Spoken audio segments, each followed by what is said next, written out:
Well, Lionel Messi said last month that Cristiano Romero is the best defender in the world, and he's one of the players who's certainly playing a huge role in Tottenham's impressive start to the season. Played a pivotal part in their hard-fought victory over Luton, especially after they went down to 10 men. You see the areas he's involved in. He went from being rash at times for Spurs last season to being a real rock, and he really helped fill the void left by Yves Bissouma, who was sent off at the end of the first half. You can see the areas of the pitch he's really picking up spaces, racking up 12 clearances, won duels in the air and on the ground, especially in this area here, to help grind out that 1-0 victory. And on Spurs as a whole, we thought that they would concede goals this season.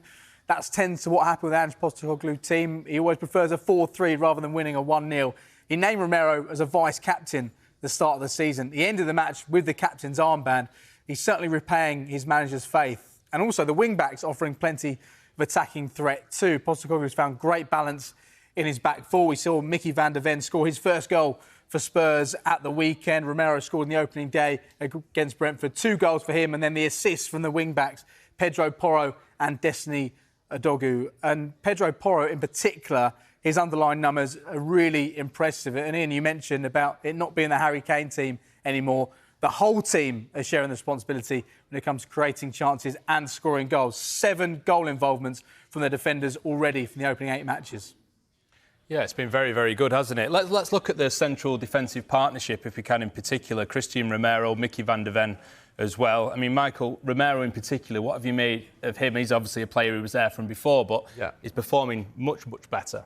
Yeah, absolutely. I think he's looking like the player that Tottenham spent that big money on from Atalanta. And I think the problem with Romero before, he got caught out, he was seen as rash, but his abilities on the ball were never in doubt. I think that it was just the fact that the defensive structure around him wasn't particularly brilliant under Conte. Now with someone like Mickey van der Ven alongside him, who was, I think, the fastest defender in the Bundesliga last term. I think he's the the 9th fastest player on record in the Bundesliga in history. Yeah, I don't know when those records began. Probably not so long ago, but still going to be a lot of players taken into consideration. Yeah, absolutely. I think Haaland is below him actually on that list. So. Just someone with those kind of physical attributes alongside him suits his game style really well. Why he was so good back at Atalanta was because he almost played like a defensive midfielder, a kind of destroyer in the middle of the park, because they played such a high line. And now Tottenham are able to actually play a high line effectively.